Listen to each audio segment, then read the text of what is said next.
Hi, I'm Calvin, head instructor of Chung's Arts Academy, and today we're going to do an instructional video on Bong Sau. Okay, first part for Bong Sau, you want to be able to face your partner square, fingers pointed towards the center line. And you want to twist over and on top of your Wu Sau hand like so. With the turning stance, you're going to still be off a little bit on your center, so your arm doesn't need to be so far past your shoulder, aligned with it's perfectly fine, or in relation to your opponent.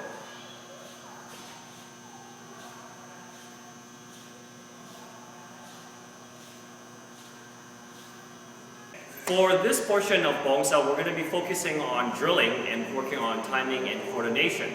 So Simon and Lauren over here are going to be working on a few drills. They're going to do 10 punches. Ready, go. 1, 2, 3, 4, 5, 6, 7, 8, 9, and 10. Good. And we're going to go back the other direction for the punches. There you go. 1, 2, 3, 4, 5, 6, 7, 8, 9, and 10. Good. Okay. And relax. Okay, so engaging in the Bong Sau, what you want to do is engage on the inside of the forearm first and then roll when you make contact. So Lauren's going to hold out his arm just like so. And when Simon's going to throw a punch, he's going to receive it on top of the forearm. And he feels the pressure, he's going to roll and turn his stance at the same time. So you're going to be rolling off with your Bong Sau. Okay, let's go back to the other hand. Ready? And make contact, engage. 1, 2, so they're making contact on the top of the inside of the forearm and rolling off again. 3, 4, 5. Good. Okay. All right, and relax. Okay, Lauren's going to hold up this Bong Sau. And you're going to see his structure. Now, he's going to want to keep his wrist a little bit below his elbows and his elbows below his shoulders. This is going to give a nice little slant and it's going to help deflect it off. If his wrist is too far in, it's easy to get jammed against his body and he won't be rolling off. Instead, he'll be actually using a turning stance and using more of an elbow. But in this technique, Bong Sau, he wants to keep it further away because he wants to have this play in case the strike follows through too far in, he can use his backhanded Wu Sau for defending. Okay, right now you're watching Simon and Lauren working on drilling and punching versus Bong Sau. Now what Lauren is trying to do is not only roll and deflect, he's actually returning by a little pressure by pushing so that he's going to turn Simon off the center and occupy the center line. Okay, and nice, good, and stop. Good, we're going to go back the other way. So Lauren, you're going to throw the punches and Simon going to pressure on forward with the Bong Sau. Good, that's it. So after he's throwing the deflection, he's using forward pressure motion like defensive pressure. So the opponent feels really jammed up as though if they're fighting in a straitjacket.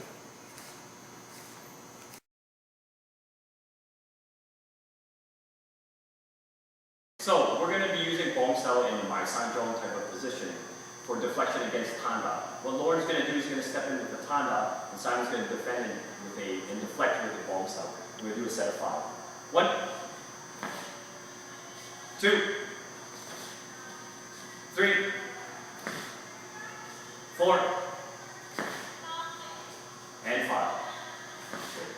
And we're going to go back the other way. Simon's going to be attacking with the Tanda. Lauren's going to be deflecting with a Bong Sau. 1, 2, 3, 4, and 5. Good. Okay. Next, what we're going to do is we're going to have Lauren attacking with the lata, and Simon's going to jam up with the Bong Sau. 1, 2,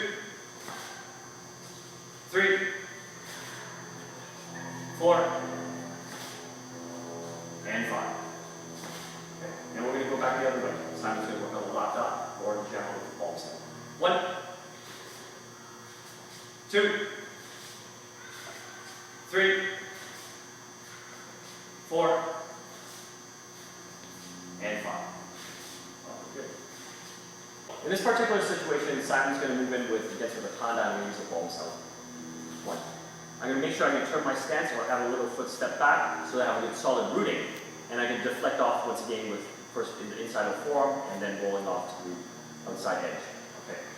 What I don't want to do is be too light in terms of my Saan Jong, because if in that case, if Simon attacks in 1, I can get jammed up too tight and not have enough room to defend afterwards.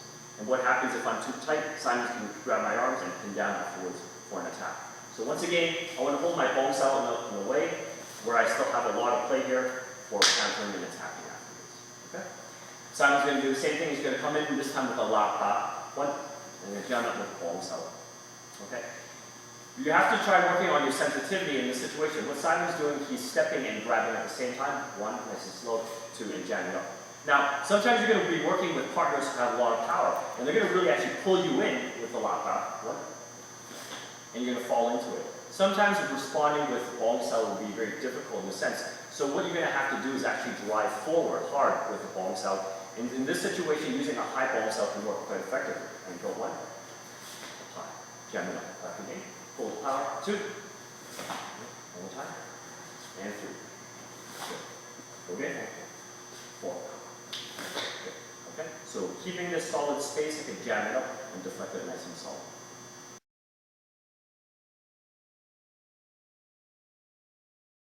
Okay, this portion of the video, we're going to cover how to use Bong Sau in a Chi Sau scenario. So what Lauren and Simon are going to do is going to engage, and Simon's going to attack with a La Pa, and Lauren's going to defend with a Bong Sau. And we're going to roll.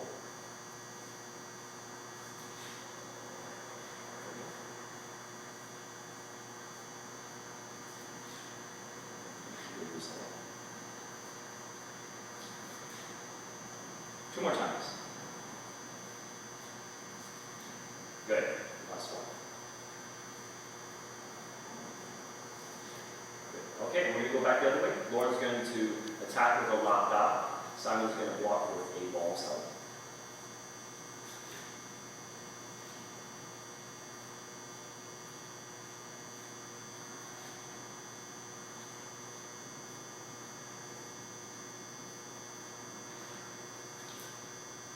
Two more times.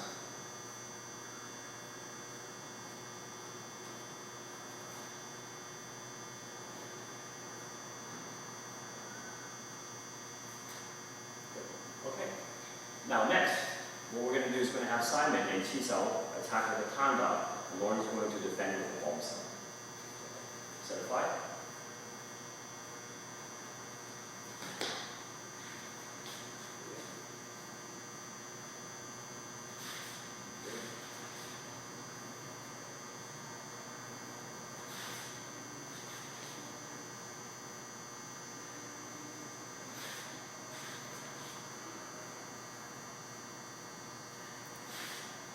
Last one.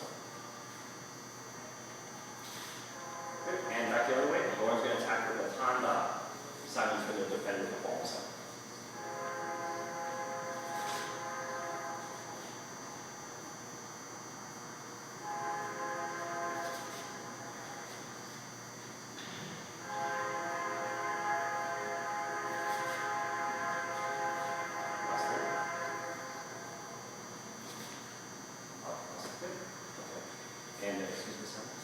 Okay.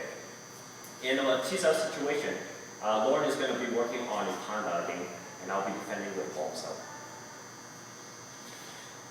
It's important to disengage the left hand in a Bong Sau situation because if I get caught on over here, Lauren can actually grab my arm and pull and punch.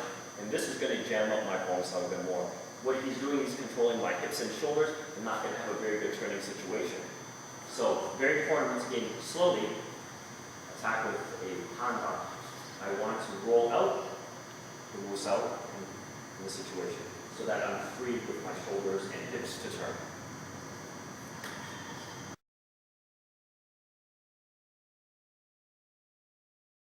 Okay, in this Chi Sau scenario, what we're doing is using our Bong Sau and actually pushing forward against each other. So our Tan Sau and Bong Sau forcing against each other. This is going to test if your partner's Fuk Sau is occupying the center line and if it's strong enough. Okay, and stop. Because if Simon pushes forward with his Bong Sau and it's weak, it's going to collapse in and he's going to be able to throw a strike like a palm strike or whatever it might be. Okay. Now, if his Bong Sau is pushing forward nice and hard, my Fuk Sau is strong, push forward. It should push my body back as well because I'm trying to keep this distance and stop. Consistent. I don't want to let that fall in. So in a Chi Sau scenario, you can actually slowly see if you can sneak forward with your Tan Sau and Bong Sau, just to get close enough so any type of attack you're going to be nice close range to set yourself for success.